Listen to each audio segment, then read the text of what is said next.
उन्हों तो घर पे अकेला हुई। ओकर मम्मी सगाई के शॉपिंग खातिर बाहर गई बाड़ी। परफेक्ट, ओकरा सरप्राइज देता नहीं। He will so happy.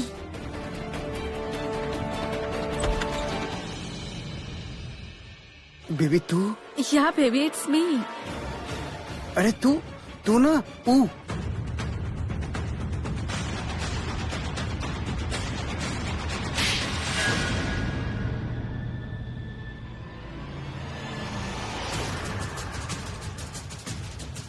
How dare you! काहे कि हमके पूरा डाउट बा कि तू जो चक्कर चला के आयल बड़ा ना, ओकर इम्पैक्ट सीधा हमार लाइफ पे होके वाला बा। वाओ प्रीता अरोड़ा, आज तरह डल दिमाग में सफेदी के चमकार। जानत रहने कि तू कुछ उल्टा सीधा करके आयल बड़ा। अब साफ साफ बताबा का करके आयल बड़ा तू? हम कोनो लड़की से मिले ना गए रहनी, कोनो काम से गए रहनी। ओ अच्छा, ता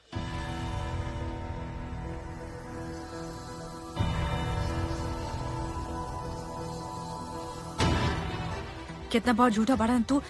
एक नंबर के लायर, झूठ बोले कसम खा कर रखले वाला का। अब का हो गई, अब का झूठा हो गई? कौन भूत चिपक गई तोरा पे? काहे कि तू जो लड़की से मिले खातिर गेल रहला ना, ओकरा हम ई वक्त देख रहल बानी। अब वो बहुत अपसेट नजर आ रहल बाड़ी, बेचारी रो भी रहल बाड़ी। ई सब तोहर वजह से हो रहल बाना। बतावा का कला तू ओकरा साथे, बतावा। Excuse me, You are looking for somebody? Can I help you? Excuse me. हम करण से मिले खातिर आयल रहनी। हम करण के बड़ा भाई, आप हमरा के बताई कोनो प्रॉब्लम बा? अरे ऋषभ, वो हमरा खातिर आयल बाड़ी। हाय, हमरा से मिले खातिर आयल बाड़ी। तू यहाँ? वो ना, एक हम मिनट, यहाँ पे बात ना कल जाए, हमरा बेडरूम में चल के बात कल जाए। अब चल। Excuse me. Excuse me. इन्हें आवा। ई कहा? और तू एकरा के बेडरूम में लेके काहे जाता रहा? हमने के घर में और भी जगह बात करे खातिर। करेक्ट। एक काम करना, तू हमरा साथे पीछे वाला पोर्च एरिया में चला। रो मत बेबी, रो मत। चल हवा।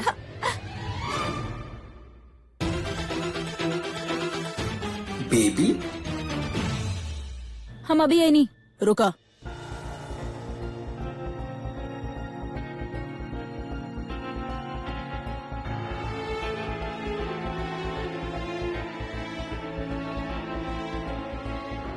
का चला था तोहार और समीर के बीच में? का चल रहा था बोला था? मतलब ये सब का रहे? अरे बता देते नहीं मामा आपके सब कुछ। सृष्टि हमरा के सच जाने के बाद पता ना समीर के का फीलिंग बा हमरा खातिर, और हम माँ से कहीं तक का कहीं सुना ना देख बका। हम कहा तानी कि हमरा के सच जाने के बाद तू हमरा के सच बतेबू ना? माँ हम अभी आपके पूरा सच्चाई बतेले बानी। I swear. ना, हमरा सच ना बतेले बाड़ू। हम सच जाने चाहता नहीं, और बतेले बिना तारा के हम यहाँ जाए ना दे। कुछ समझ आ रहल बा हम का कर रहल बानी? का भइल सरला? अरे भइल का बा? Thank you so much. आप सही वक्त पे आ गए, नहीं वरना माता अभी शुरू हो जाती। देखो ना मामा के। अरे भइल का बा सृष्टि? सरला फिर अब का कर देली? बतावा का कहले बाड़ू तू? हम सिर्फ एगो सच जाने चाहता नहीं, तोहार और समीर के बीच में का बा, ओकर सिवा और कुछ ना। एक बार बता देबू तो चुप हो जाए ना। माँ, हमार माँ, हमरा पता बा कि आप हमार बहुत फिक्र करे नहीं, हमारे बारे में सोचता नहीं, लेकिन हम आपके अभी सब कुछ सच कहले बानी। मम्मा सब कुछ सच हम बोल रहल बानी ना आपके। अरे वो इतना परेशान रहे, ओकरा लगल रहे ऐसे हम मूवमेंट लगात रहनी यार, और वो बच्चा के जैसा रोत रहे ऐसे हम ओकरा गला लगा लेनी। दादी बताई क्यों के गला लगावल कौन सा गुनाह बा? कुछ गुनाह बा का? आप तो ऐसे बोलता नहीं जैसे हम कोनो बहुत बड़ा गुनाह कर देले बानी। हम ऐसा कहीं नहीं कहा मम्मा। हम तो कहनी ना कि तू गुनाह कहले बाड़ू। हम तो सिर्फ ये जाने चाहता नहीं कि सच का बा सच तोहार और समीर के। हाँ दोस्त बाड़ू तब बता दा, कुछ और बात तब बता दा। तू जाने लो सृष्टि की घर में जब से तू आयल बाड़ू, हम कबो भी तोहार सोच पे कोनो भी रोक ना लगनी, काहे कि विश्वास करेनी हम अपन बचियन पर। ऐसे पहले भी कहा बीजी आप ही बताई, प्रज्ञा चाहे बुलबुल पे हम कबो भी शक नहीं। तू के सब बात हमरा के बतैले बाड़ी। प्रज्ञा तो एक एक बात बतावत रही, प्रीता भी हर बात बतावत रही। हम जानत नहीं ओकरा बारे में, बुलबुल बतावत रही, तब फिर सृष्टि काहे ना बता रहल बाड़ी? एक मिनट, विश्वास की बात कहाँ से आ गई यार? आपको ज्यादा हो रहा बा मम्मा। हम कोनो छोट बच्ची थोड़ी ना बनी कि आपकी उंगली पकड़ के चला। कौन सिचुएशन में कैसे रिएक्ट करे के बा वो हमारा डिसीजन बा, आपके ना। आप अपन फैसला थोप ना सके नहीं हमरा पे। दादी इनका की बताई यार। तू छोट बच्ची नहीं खुना? हाँ, और हम तरह के हाथ पकड़े खातिर ना कहता नहीं। हम तो हमेशा तरह के अपन फैसला लिए खातिर कबो रोकले ही ना बानी। और ई ता पता होके के चाहिए कि का फैसला ले रहल पड़ू, का सही बा का गलत बा, ई ता पता होके के चाहिए ना। हमरा तो ये भी ना पता तोहर दिल का कहता तोहर दिमाग का कहता तू का सोचत बाड़ू ये सब कुछ पता नहीं खे। हम इतना विश्वास करता नहीं तरह पे तोहर हर बात पे, लेकिन तू हमरा पे विश्वास ना करेलू। काहे कि अगर तू विश्वास कर तू तो तोहर मन में का चलता तोहर सोच का बा तू अपन माँ के बताई तू। हमरा ना पता आपके जो सोचे आप सोच ली। देखने आप एकरा कुछ पता ही नहीं खे, एकरा कुछ पता ही नहीं खे तो हम एकरा के का समझाई। ओ गॉड ये तो हमरा के बिना पता कि आखिर का रिश्ता बा हमनी दोनों में। हमरा जी कहे कि बा हम 1 मिनट तू बहुत बड़ हो गई बाड़ू ना, ऐसे तार के तरह लंबी हो गई, लेकिन अभी बच्ची बाड़ू। तरह सच में समझ में ही ना आवे ना कि एकर मन में का चलता, एकर दिल में का चलता, एकर दिमाग में का चलता। तरह कुछ समझ में ना आवे ता यही से कहता नहीं कि तू हमरा के समझा सकबू तो हम तरह के समझा दे कि का सही बा का गलत, लेकिन तू कुछ समझावे ना चाहेलू, कुछ बतावे ना चाहेलू। मम्मा हमरा जे बोले के रहे बोल देनी, अब आपके जे समझे के बना वो समझी। का समझी हम बीजी? एकरा कैसे समझाए कि जिंदगी ऐसा ना चलेला। जिंदगी में आपके थोड़ा सा समझदार होके के ही पड़ेला। एकरा कम से कम समझता होके के चाहिए ना कि एकरा साथ का हो रहल बा। अगर ये एक बार कर दी ना कि समीर के साथ कुछ हो नहीं खे तो हम दोबारा कुछ ना पूछब, लेकिन ये खुदे न जाने ले कि दोस्ती बाकी कुछ और। ऐसे हम कहता नहीं कि हमरा के बता दे, शायद एगो माँ होके के नाते हम तोहर मदद कर सकी। ठीक बा, एकरा अगर कुछ समझ ना रहल बा ना बतावे चाहेली, लेकिन हम एगो माँ होके के नाते सब जाने चाहता नहीं तो हम तरह के सिर्फ 1 दिन के समय देता नहीं। हाँ ठीक सुन लू तू, सिर्फ 1 दिन के समय बा तहरा पास। 1 दिन में तू सोच ल जे भी सोचे के बा, सोच के हमरा के बतावा कि समीर के साथ तोहर रिश्ता का बा। बस एकरा से ज्यादा समय तरह के ना दे सके नहीं हम। अरे लेकिन सिर्फ 1 दिन सृष्टि, 1 दिन में बतावे के बाद आराम रखे चलता नहीं हम। सृष्टि देखा बेटा, ई वक्त जे सरला कहले बाड़ी एक लफ्ज सही बा, तो कुछ न कुछ तो सोचे के पड़ी और सच बतावे के ही पड़ी।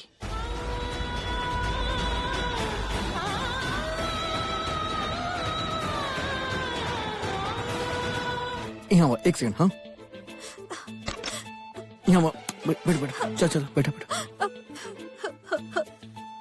बैठ आराम से बैठा आराम से। ये हम क्या यहाँ अरे तापसी प्लीज चुप हो जा, रो मत। अरे हमके बताओ ना का भाई बताओ। I really love him यार, मगर वो क्यों और से प्यार करेला। ओके रिलैक्स, तू बस शांत हो जा, रो मत प्लीज, रो मत। कैसे शांत हो जाए?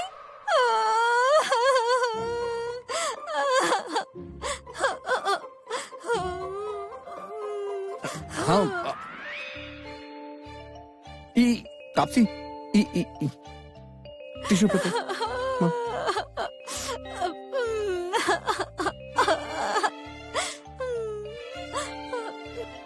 इट्स ओके तापसी। अच्छा हमके बताओ का भाई। अब हम तो के का बताई करन, हमारे साथ कितना बुरा भइल बा। हम तो केहू के मुंह दिखावे के लायक न रहनी,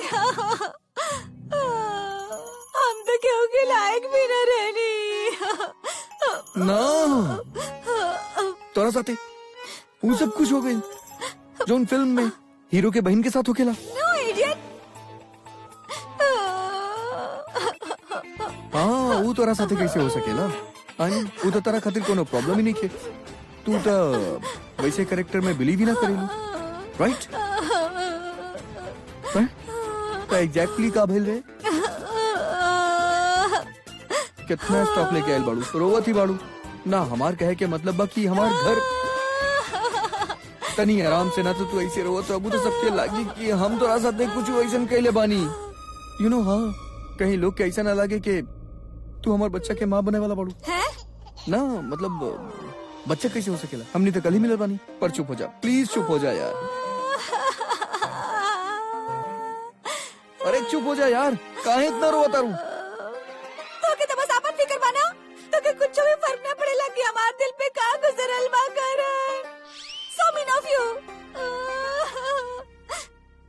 अरे यार बहुत हो गई यार, कितना बात बोल चुकल बानी कि कुछ तो बोला कि का भइल बा, लेकिन तू तो एक ही सुर पकड़ के बैठ गइल बाड़ू यार। बताओ ना, कुछ तो बतावा। तरह से इतना देर से पूछता नहीं कि एग्जैक्टली हईल का बा, हम तो हर हेल्प कर सकेले, लेकिन तू तो बोलते नहीं की। देखा जौन भी भइल बा हमके साफ साफ बतावा, और अगर ना बताइबू तो अपन तशरीफ के टोकरा लेके यहाँ से जा सकेलू।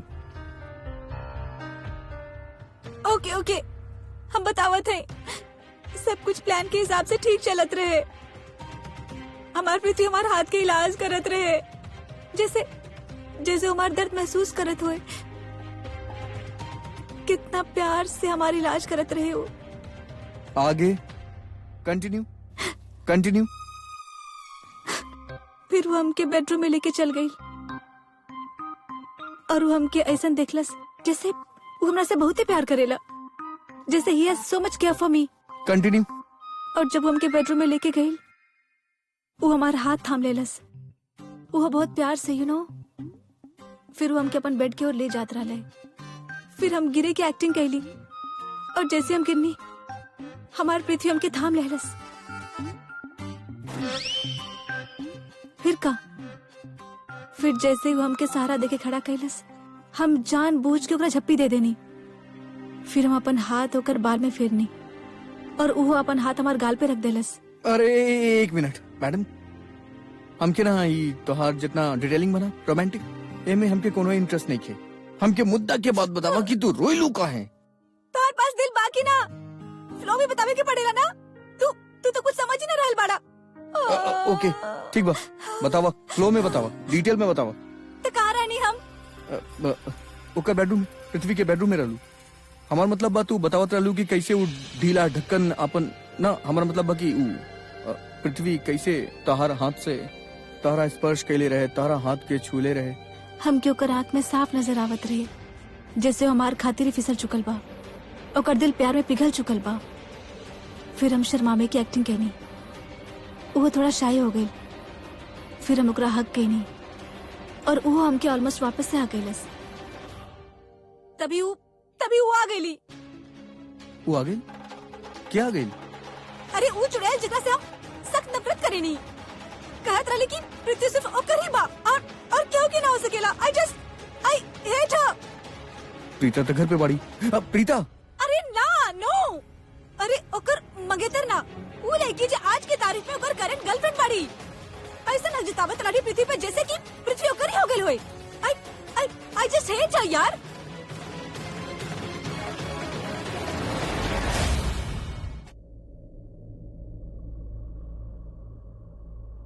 आप जानत नहीं लड़की के? कौन है ये लड़की? करण, ऋषभ जी, आज दिन कौन सा बा? आज वेंसडे। तब फिर ये लड़की करण के ट्यूसडे गर्लफ्रेंड बाड़ी। What do you mean by Tuesday girlfriend? काहे कि करण ई लड़की से कल मिलल रहे रेस्टोरेंट में। कल ट्यूसडे रहे। हाँ। आज हमके लागत बा कि करण कल ही एकरा प्रपोज एंड ऑल कर देले हुई, और आज जब मिले खातिर गेल होए तो लड़ाई झगड़ा हो गेल होए। ओकर बाद करण वापस आयल और पीछे लड़की आ गेली रोते रोते। आपके कैसे पता ये सब? I mean, करण बताइले आपके ये सब? ये सब बात केहू के बतावे सुने के ना बा, ये तो खुद ही समझ में आ जाला। हम खुद करण के उ लड़की के साथ चिट चैट करत देखले रहनी कल रेस्टोरेंट में। और वैसे को बात बताई, करण भी हमके बतेले रहला, बहुत अकड़ के कहत रहल कि उहे लड़की से मिलके आवत रहनी, तो वो आई, ओकर पीछे पीछे लड़की आ गेली इतना रोत रोत। और फिर आप ही बताई, आपके सामने करण ना कहलस का चला बेडरूम में चला। वो तो अच्छा भइल कि आप टोक देनी, वो यहाँ लेके गई। अब एमे केहू से सुने के का जरूरत बा, ये तो कॉमन सेंस वाला बात बा। अंदर चलत का बा? यह हम जाने के चाहते हैं कि अंदर आखिर चल कर रहल बा, ये दोनों के बीच में चल कर रहल बा। आखिर करण ई लड़की के साथ कैली का बा जे वो इतना रो रहल बाड़ी। ऋषभ जी, आपके भाई का हमेशा ऐसे नहीं रह जाए, मतलब ओकर हरकत कभी सुधरी ना का? प्रीता जी तनी रिलैक्स, हो सका था कि हमने की गलत फहमी बहलों के थोड़ा। लेकिन जोन तरह से वो लड़की फूट फूट के रोत रही ना, ऐसे नहीं लग रहा बा जैसे ओकर दिल टूट गइल बा। प्रीता जी वो सब तब नहीं जानत, लेकिन इतना जरूर जाना था कि बिना सच्चाई जानले हम करण पे इल्जाम नहीं लगा सकत। पहले हमने का सच्चाई जानल जरूरी बा, ये मुद्दा जानल जरूरी बा, ओकरा बाद ही डिसाइड कर जाए कि ये मुद्दा में करण के गलती बा कि ना, है ना? समझनी? लेकिन कैसे? यह तो सवाल बा, कैसे? यह तो हम भी सोचत नहीं। चुपके बात सुन ले।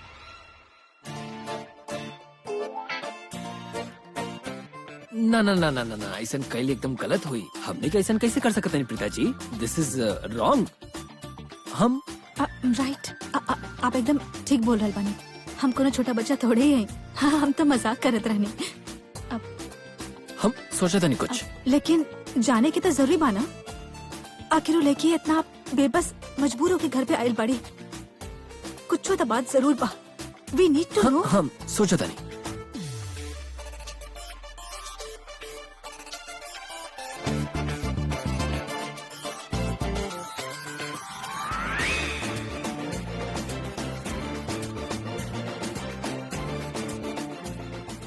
प्रीता जी, हमने कहता छोटा बच्चा नहीं की, पर ये जोन सामने से आवता ये बड़ा बच्चा जरूर बा।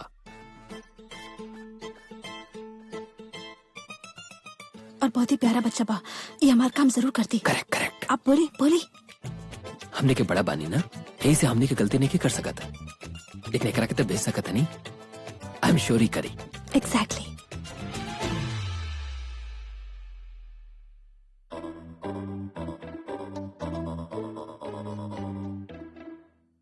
समीर, बहुत का बड़ा ई का भाई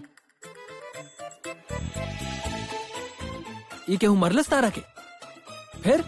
Sameer, are you okay? I am fine. तू इतना कंफ्यूज काहे लगा तेरा खोया खोया सा? उ भैया बात ही बाकी अच्छा वो सब जॉन कुछ भी बा वो हमरा के बाद में बताइए। तू हम तारा आराम से सुने, मुकरा के सॉर्ट करें और तार दिमाग के तनी शार्प करें। अभी तारा हमारे को बहुत इंपॉर्टेंट काम करे के बा। हाँ कैसन काहे देखा तारा? बहुत सिंपल काम बा। तारा का करे के बा? करण वॉश एरिया में गलबे को लड़की के लेके वो लड़की ने बेचारी बहुत रो दिया। तारा जाके बस वो लोग की बात सुने के बा और हमने क्या के बताया के पास सिंपल। ओके नाना ऋषभ भैया ना, हम आपके बहुत रिस्पेक्ट कर रहे थे, लेकिन अगर करण भाई के पता लग गई ना तू हमरा के बहुत मारी, हमारा हाथ पाव तोड़ के हमारा हाथ में दे दिया। और आप तो हमकरा के जाने तरी ना वो तनी सा गुस्सा वाला। हम ओकरो के जानी ले तारो के जानी ले। अगर तू ना कर बता तू जाना तारा के हम का करें? सुबह से दिन खराब जाना तारा के हम का करें? Go go go go go, come on come on come on, be a sport, गो।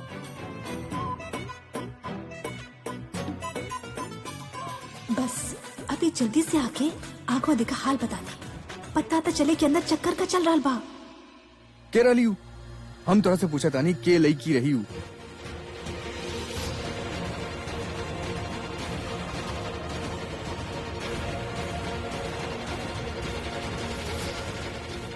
अरे हम तोरा से पूछा था नहीं के लड़की रही हूँ। दुनिया के सबसे थर्ड ग्रेड लड़की वो ब्लडी कमीनी सफेद भूत नहीं रही हूँ। ब्लडी आउटसाइडर वो हमके ही आउटसाइडर बना देली। देखा हम तो हर स्पेशल इफेक्ट के डिस्ट्रैक्शन बिल्कुल ना चाहिए। हमके ही बतावा वो लड़की के नाम का रहे। तू बहुत ही सेल्फिश बाड़ा करन। तू जाने के ही ना चाहे ना कि हमारे दिल पे का बीतल बा, का गुजरल बा हमारे दिल पे, का कुछ ना सहले बा हमारे दिल, कितना बुरा तरीका से हमारे दिल टूटल बा। तो फिर ठीक बा, हमू तो के कुछ ना बताए जे तू जाने की चाहेला। You are so mean. अच्छा लिसन लिसन लिसन। हाँ ठीक बा, ओके बतावा हमरा के एगो बात बतावा। हम सुना था नहीं, हम लिसन बतावा, टेल मी। वो लड़की तोहर स्टोरी के असली वैम्पायरी, इनफैक्ट हमार लाइफ के असली विलेन। बेईमान आंख बाकर बेईमान, ऐसा आंख बा जे केहू के भी डरा दे। जहर बा जहर ओकर आंख में, और नाखून इतना लंबा डायन जैसे दिखेली हूँ। देखा कैसे हमारे हाथ पे निशान बना देली बाड़ी डायन लड़ी भूतनी। और बाल ओकर इतना लंबा बा, इतना लंबा बिल्कुल चुड़ैल की जैसे दिखेली। अब परफ्यूम इतना गंदा लगावेली हूँ, अभी तक अगर बदबू हमारे पास में बा। ओके ओके ओके ओके ठीक बा। अब तोहार डिस्क्रिप्शन से तो बिल्कुल तोहार सौतन जैसन दिखेली। आई मीन एक भूत ना ना भूतनी ना, आई मीन कुछ और हो सकेली। लेकिन एक बात बतावा ना, नाम का बावकर ई लड़की ये जगह कर दिया हमरा का यार। हमरा तो बस बात सुने के बा और उनकरा के बतावे के बा कि ये जगह का चला था। ये सबसे इम्पोर्टेंट पॉइंट बा, ओकर नाम बतावा हमके जल्दी। देखा चुप मत रहा, ओकर नाम बतावा ना हमके। अरे नाम ना याद आ रहा बाना हमके ओकर, पर हाँ वो ई वक्त पृथ्वी के घर पे जरूर मौजूद हुई अभी। I am sure. सर तू सॉरी हमार कोनो गलती नहीं के, हमरा के जबरदस्ती भेजल गइल बाई जा। आई स्वेयर हमार कोनो गलती नहीं के, हम कोनो गलती नहीं के। तू जे रुका, हम अभी होता नहीं। हाँ अरे जगह है बता रहे यार, हम कॉलर नहीं के, हमार कोनो गलती नहीं के, जबरदस्ती अरे का हमार है। बात अरे सुन ना यार, भाई कहाँ जाता रे तू? एजेंट ना क्या? भाई देखी हमरा से बहुत बड़ा गलती हो गई बा, हम कुछ नहीं के जानत, हमरा के जबरदस्ती भेजल गइल रहे। हम ना मारब तोरा के, हम कहता नहीं ना। अरे भाई प्लीज प्लीज समीर रुक जा, सॉरी हम मार सॉरी दे। सॉरी, हम रुक जा। बात नहीं ना। रुक जा वहीं रुक जा। आराम से आराम से। और तोरा पता बा हमारा निशाना कितना पक्का बा? बॉडी तो हर पहले से हिलल बा, अभी दिमाग भी हिला दे। मार ला यार, आप भी हमरा के मार ली। सुबह से मारे खाइल जाता नहीं, पता ना सुबह उठ के हम केकर चेहरा देख ले रानी। हमरा ना बड़ा अजीब सा फीलिंग होता, हमरा ऐसा लगा था कि हम पूरा दिन ही पीटे वाला बानी। ये सब बकवास बंद कर। अब तोरा के हमारा बहुत इंपॉर्टेंट काम करे के बाद दैट्स इट। भाई जनाब सवेरे काम देले रहनी ना, वो करके अभी पछतावा नहीं। अब एक और काम, ये हम हरगिज नहीं के करे वाला। साला बहुत मरलस यार, पेट पर मरलस, मुंह पर भी घुसन देलस। देखो ज्यादा लग गया ना। I am sorry, I am really sorry. चल तू भी का याद करबा, हम तोहार बोनस पॉइंट नोट कर लेले बानी। करण लूथरा पे एगो फेवर ड्यू बा तोरा खातिर। आई मीन जोन मंगवा वो मिली तोरा। एक काम करे के बाद तोरा पृथ्वी के घर जा, वहाँ पे एगो लड़की बाड़ी, ओकर गर्लफ्रेंड। हम कहीं पता लगावे के बा वो लड़की की हिया। अभी अभी निकल। भाई हम आपके जरूर करते थी, लेकिन प्रीता हमरा के एगो अर्जेंट काम देले बाड़ी। अब स्वीट लड़की बाड़ी, हम कैसे मना कर सकत नहीं? हाँ नहीं कर सकत ना। और आप हमरा के बताए कि हम जाके ओकरा के का कहे कि हम पृथ्वी के घर जाते नहीं, ओकर जासूसी करे? अच्छा लगी ना? ना अब हम ना निकले तनी। बाय सामी। हाँ जी हाँ जी। का भाई कुछ देखला, कुछ सुनला? का सुनला? समीर, हाँ? हमने के सब कुछ साफ साफ बतावा। करण और लड़की के बीच में का चल रहा बा? चलता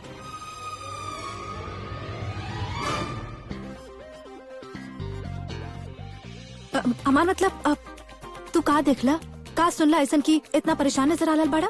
हाँ, हम तो बहुत बुरा तरीके से फंस गए बानी यार। हम तो तापसी और पृथ्वी के बारे में कुछ नहीं की बोल सकत, वरना करण भाई खातिर बहुत बड़ा प्रॉब्लम हो जाये। अरे तू एने ओने का देखा तारा? समीर बहुत इम्पोर्टेंट मैटर बा, तारा बतावे के पड़ी। का देखला तू? जा बताओ तो नहीं भाई। वो जन लड़की अंदर बिया ना, ओकर पर्स चोरी हो गइल बा और वो बेचारी रोत रहे। तब बस हम चोर के पकड़े जात रानी और फोड़ देम भाई के। हाँ कहाँ जात रहा? चोर के पकड़े।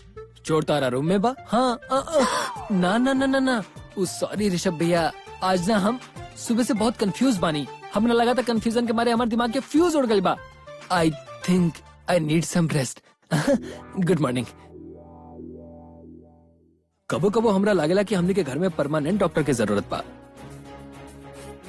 कैसन बहका बहका बात करत रहे, गुड मॉर्निंग बोला था।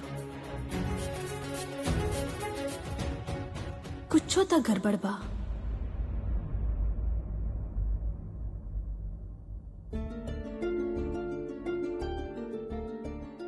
तापसी देखा, अब हमके साफ साफ बतावा, तोहारी आंसू भरा दास्तान कब खत्म हुई और ये स्टोरी के एंड कब हुई? अब कहे कि बचल ही काबा करण। हमारी जिंदगी तो ऑलरेडी बर्बाद हो गई बा। प्रीति तो ऑलरेडी बुक्ड बा। इनफैक्ट वो तो बुक ना डबल बुक बा। एक तरफ घर वाली बा और दूसरी तरफ बाहर वाली बा ओकर जिंदगी में। और हम बेचारी लड़की के जैसन ई पोजीशन में आके खड़ा हो जाई। हाय हाय, ऐसे रोए धोए वाला जिंदगी में जिए के हमके कोनो इंटरेस्ट ना बा। ना चाहिए हमकी पृथ्वी। व्हाट? ये तू का कहा तारू? ना हमार मतलब बा कि यार तू इतना खूबसूरत बाड़ू, इतना गट्स बा तोरा अंदर। इनफैक्ट तोरा तो वो लड़की से बदला लेवे की चाहिए, पृथ्वी के ओकर जिंदगी से हमेशा हमेशा खातिर दूर कर देवे की चाहिए। वो तोरा की चैलेंज दिलस, एक्सेप्टेड। वो ब्लडी औरत, वो हमके थप्पड़ मार ली। हाँ हमार बाल नोच ले ली। हाँ जाहिल गवार औरत, नो मैनर्स नो एटिकेट्स, जंगली बिल्ली के जैसा हमार पे टूट पड़ल हाँ रही। सोच। ऐसा भी क्यों करेला का? नो सो बैड। और हमके तो ई बात से हैरानी हो रही बाकी पृथ्वी ऐसा लड़की से प्यार करेला। मतलब पृथ्वी के कोनो क्लास बाकी ना। शायद हम पृथ्वी के समझे में गलती कर देनी। शायद हम दोनों एक दूसरे खातिर बनेली ना है, ना ही कबो एक दूसरे के हो सके नहीं। बट थैंक यू करण, तू हमार इतना हेल्प केला, इतना साथ देला। बट हम ये बात समझ चुकल है कि हम जे मिशन चूज के नहीं वही गलत है। यार इतना जल्दबाजी में कोनो फैसला मतलब अभी सोच ला, समझ ला प्लीज। कुछ बिगड़ल नहीं खे प्लीज। हम डिसाइड कर लेनी है करण, अब हमके पृथ्वी नहीं चाहिए एंड दैट्स फाइनल। तापसी, तापसी।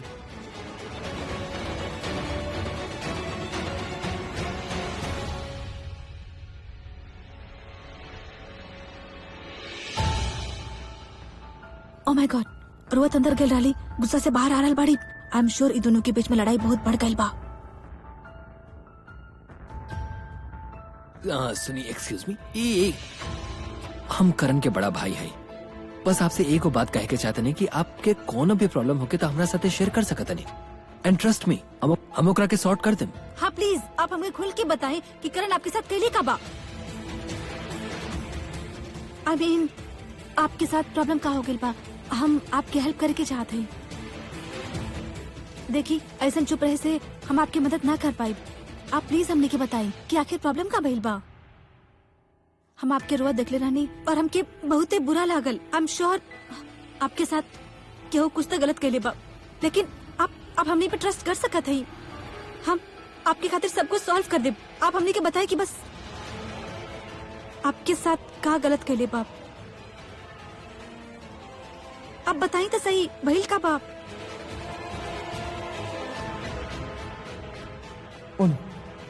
अगर तापसी कुछ बोल दे तब पृथ्वी के खिलाफ हमार बनल बनावल सारा खेल प्रीता के सामने खुल जाए। आपके नाम कहा? तापसी। देखी तापसी जी, हमरा इतना तो मालूम है कि दिल के मामला बा, और ये भी जाना था नहीं कि आपके दिल के बड़ा गहरा ठेस पहुंचल बा। जॉन भी बात पा अगर आप सच सच बता देम ना तो हमने के सच में आपके मदद कर पाए। प्लीज। ओ गॉड, ये लड़की अपन ब्ला ब्ला करे शुरू कर दी और हमके मरवा दी। आज के दिन ही खराबा करें, कुछ भी सही नहीं किया। कितना घबराइल भाई करण। एकर मतलब कुछ तब बहुत गड़बड़ कैले भाई लेकी के साथे। God, he is so disgusting. आप इतना सोचत काहे बानी? हमने के कोनो सॉल्यूशन निकाले, बताई ना। नहीं के चाहिए हमके कोनो सॉल्यूशन, और ना ही चाहिए हमके ही पृथ्वी।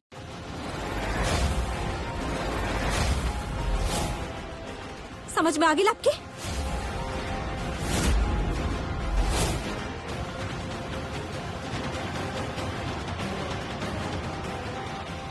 What's wrong with her?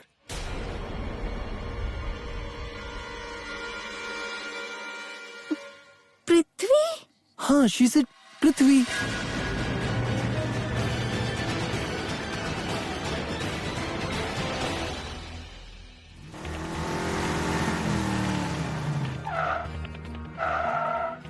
Sherlyn baby, अरे हमारी बात तो सुना। तू जैसे खबरदार सोचा अगर तू तू वैसे ऊपर कुछ पीछे ना। लगा, गेट लॉस्ट। अरे कितना जोर से चला, कहने एक्सीडेंट हो जाए इतना। अरे तू जो सोचा तो वैसे कुछ ना। अरे सुनो तब। करण, करण,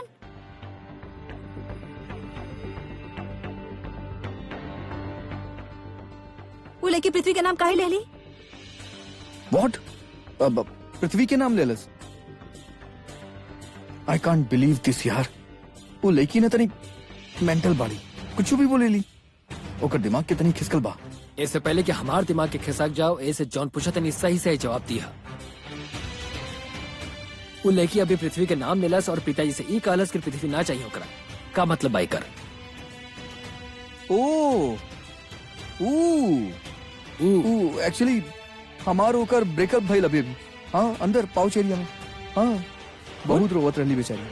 फिर हम ओकरा समझेनी कि बेबी एक दूसरे के खातिर हमनी ना बनल बानी। फिर वो भी मान गेली कि हमनी एक दूसरे के खातिर ना बनल बानी। एक मिनट, तो इससे पृथ्वी का कनेक्शन बा? हाँ तो बतावा था नहीं। हाँ, फिर हमरा के बोली कि Karan as a friend can you suggest me some guy हु इज सुटेबल फॉर मी।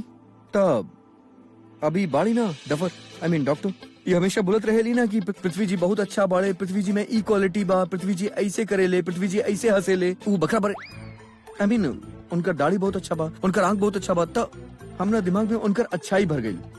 तो जब वो पूछलस तो हम पृथ्वी के नाम ले लेनी कि जा प्रीता के होके वाला मंगेतर के पटावा।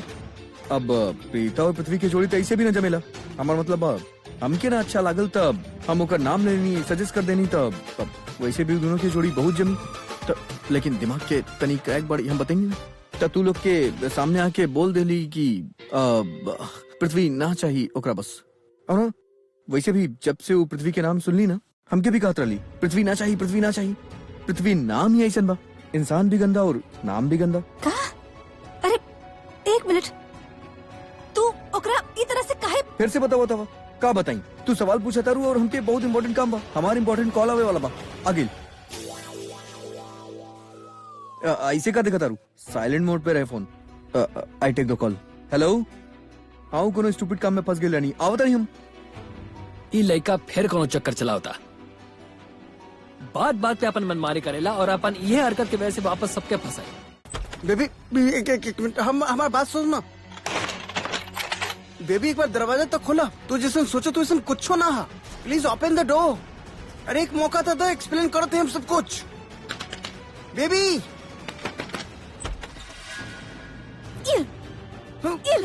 अरे लागत अब। अरे सारा गिफ्ट ले। अरे क्या करते हो? अंगूठी। अरे हमरा तो हर एक को गिफ्ट ना चाहिए। तेरा पता बा काहे? झूठा पड़ा और तोहर प्यार भी। आज से तोहर हमारा रिश्ता खत्म। Get lost. अरे हमारी बात तो सुनो। आ! बेबी बेबी हमारी बात तो सुनो।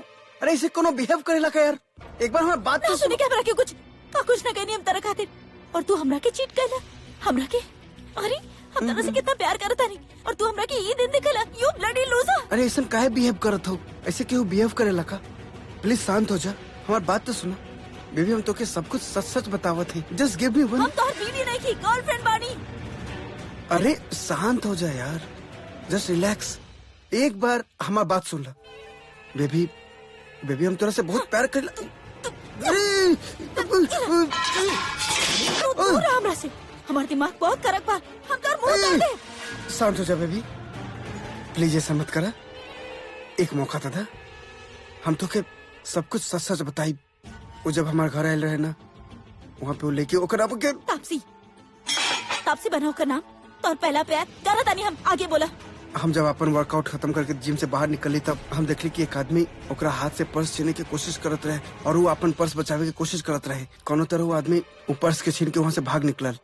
तो हम ओकर मदद करे खातिर वो चोर के पीछे भागनी और ओकर पिटाई करके ओकर पर्स कोनो तरह वापस करके तापसी के हाथ में दे दिली। और जब हम ओकरा पर्स हाथ में दिली, तब ओकर हाथ में जख्म है। हम ओके जख्म भरे के खातिर, ओकर इलाज करावे खातिर अपन घर ले आयल रहली। और अच्छा? कुछ ना, बस ये है। ओकरा जख्म लगल रहे। हाँ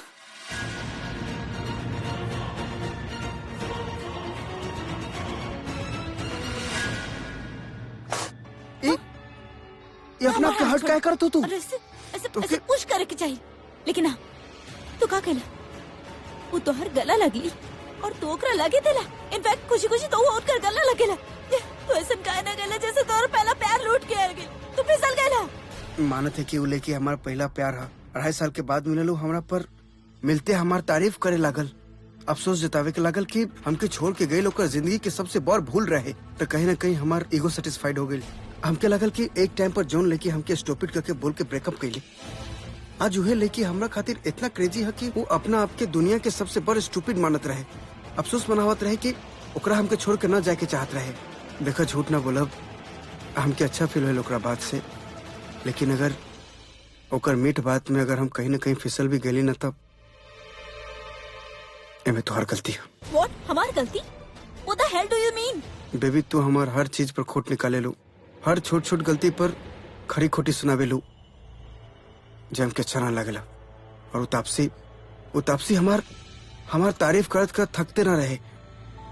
सी क्रेजी फॉर मी। वो हमके अपन हीरो मानत रहे, हीरो के तरह हमरा के रखेले। सो आई फील गुड। तू ही बतावा, हर बॉयफ्रेंड अपन गर्लफ्रेंड से ये सब चाहेला ना, तब ये वजह से हम कहीं न कहीं फिसल गए। कैसन आदमी बढ़ा ना तू। तेरा बिल्कुल शर्म ना आवेला। हम का कुछ न कहनी, का कुछ सैक्रिफाइस ना कहनी तारा खातिर। अपन मॉम से झूठ बोलनी, उनके खिलाफ कहनी। एको ऐसा आदमी से शादी करता नहीं जेकरा हम बिल्कुल प्यार ना करेनी। काहे कि तू ओकरा से अपन बदला ले सका, लेकिन तरह के हमार रत्ती भर भी कदर नहीं खे। यही से आज हम तोहार और हमारा रिश्ता खत्म करता नहीं। It's over. बेबी ये क्या बोल रहा हो तू? बस रिश्ता खत्म? तोहार हमारा रिश्ता खत्म, हमारा रिश्ता खत्म? तो अपन पुनः बीवी से ब्रेकअप करबो? बेबी अगर तू हमरा से दूर चल गई तब हमारी जिंदगी में बचल ही कहा? पूछो ना, जौन तरह से तू हमरा से प्यार करे लो, वो क्या करी?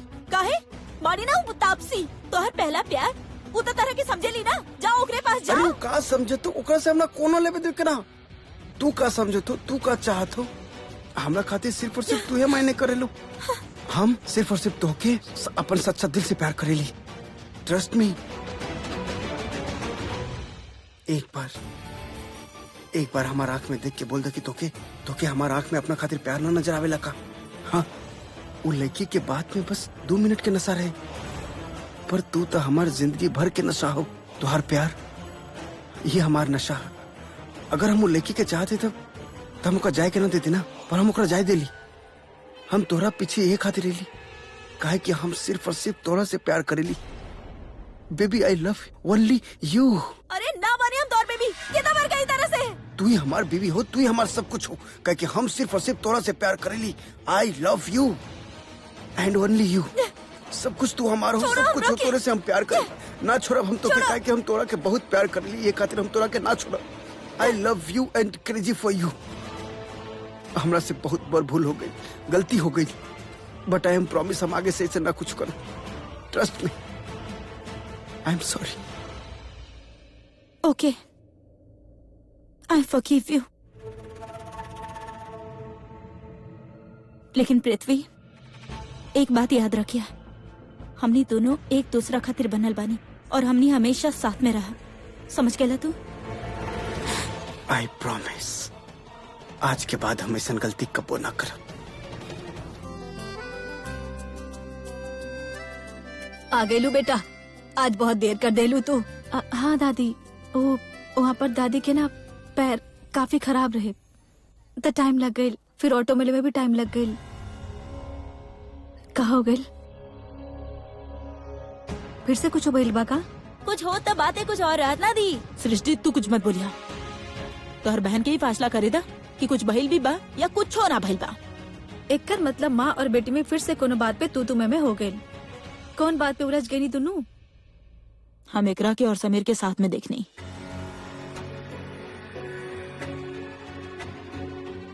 हम बताओ नहीं तरह के, फिर तू ही फैसला करी। हाँ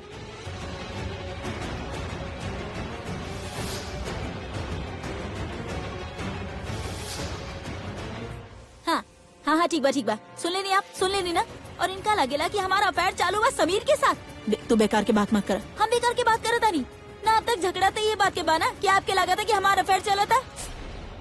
झगड़ा ये बात के लेके नहीं खे, झगड़ा ये बात के बाकी हम हमेशा आजादी देने अपन बच्चियन के, लेकिन हर घर के एगो मान मर्यादा होखेला, एगो सिस्टम होखेला। और अगर हम आजादी देने तो बदला में हम भी चाहता नहीं कि हमारे बच्चियन के हमरा पे विश्वास करे। उनकर मन में का चल रहा हमरा के बताए, ताकि कुछ होके तो हम ढाल बन के उनकर सामने खड़ी हो जाये। अगर कोनो परेशानी होके तो हम उनकर मदद कर सकी। हमारे सब बच्ची हमेशा यही करी। प्रीता बतावेली, प्रज्ञा बतावेली, बुलबुल भी, लेकिन तू हमरा के कबो कुछ ना बतावेलू। तो हर मन में का चला था हमरा के कैसे पता चली? अगर हम तरह के इतना आजादी देनी तो हमारा हक तो बनेला नहीं जाने की कि तोहर मन में का चला था तोहर और समीर के बीच में। बस ये जाना चाहता नहीं हम, इतना सा बात बा और तरह के समझ में ना आवेला। ये बात मम्मा, ये बात इतना प्यार से कैसे पूछता नहीं हमरा के? अरे हिटलर के तरह पूछत नहीं, तब हिटलर के तरह सिर्फ एगो का कल जला, वो हंटर ना रहे बस इनकर हाथ में। एक तो पहले तो चुप हो जा माँ। हम अरे जा कहा बुढ़ापा खाए सड़क पे हमरा यहाँ ना रुके के बाद। देख लू तू, हमरा तो समझ में ना आवेला ये लड़की के कैसे समझाई। कुछ समझावे जाना उल्टा ही समझेली हम। अच्छा माँ, पहले आप शांत हो जाए, हम जाके सृष्टि से बात करे थे ना।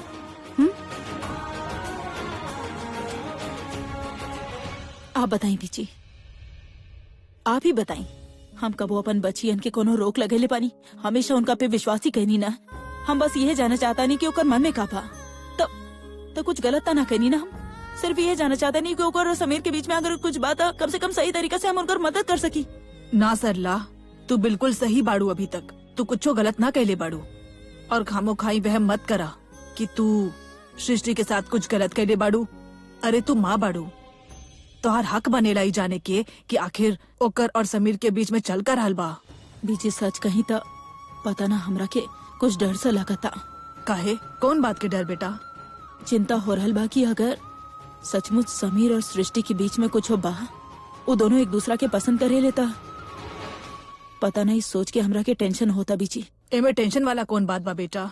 भाभी जी, वहाँ लूथराज के घर में सब लोग अच्छा बढ़े, लेकिन करण और ऋषभ के बुआ जी करीना जी वो हमार बेटियन के पसंद ना करेली। वो कबो ना चाहिए कि सृष्टि घर के बहू बन जाए, और अगर कोनो तरीका से सृष्टि बहू बन भी गई ना तो जिंदगी भर ओकरा के ताना करते रही हैं।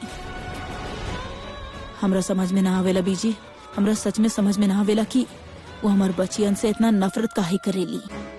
हम डिसाइड कर लेनी है करण, अब हमके पृथ्वी नहीं के चाहिए एंड दैट्स फाइनल। तापसी खुद के समझे ली का हम क्या मना कर देली कि पृथ्वी के सगाई तोड़े में हमारा हेल्प ना करी। कहेली कि हमार फैन बाड़ी और नेक पे ऑटोग्राफ भी ले ली हमरा से, ओकरा बावजूद हमके मना कर देली। हमके कहेली कि पृथ्वी से प्यार करेली, लेकिन जरा से मुसीबत आयल कि प्यार खत्म। वाह, अगर केहू हमार गर्लफ्रेंड के हमरा से छीने की कोशिश करत ना तो हम ओकरा टफ फाइट देती यार। I mean, अगर हमके कबो जिंदगी में प्यार हो गई ना आई मीन ऐसा कबो हो ही ना, लेकिन बाई चांस कबो प्यार हो गई तब यार हर केहू के टफ फाइट दे, अपन गर्लफ्रेंड के ऊपर केहू के नजर भी ना पड़े दे। आई मीन दिल इन्वॉल्व होकेला यार प्यार में, अपन दिल के जवाब देवे के पड़ेला, ये कोनो मजाक ना होकेला।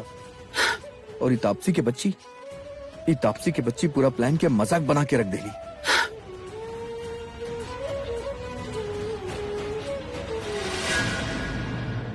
ना हम दोबारा ओकरा से बात ना करब, बिल्कुल भी ना। आई मीन हमार भी कोई स्टेटस बा यार, I am the Karan Luthra, हम ओकरा से दोबारा बात ना करब ई बारे में। बच्चों ये बात के अपन दिमाग में लॉक कर दा और लर्न बाय हार्ट कला कि प्रीता पृथ्वी की हो गई, तू हमार सगाई ना रोक सकेला। और एक दाढ़ी वाला बकरा बहुत चैलेंज देते रहे हमरा के, लेकिन सगाई के 2 दिन बचल बा यार, का करी यार। और एक करेली प्रीता, ओकरा तो पता ही नहीं है कि ओकरा पृथ्वी से बचावे खातिर हम का कुछ करता नहीं, का करी यार।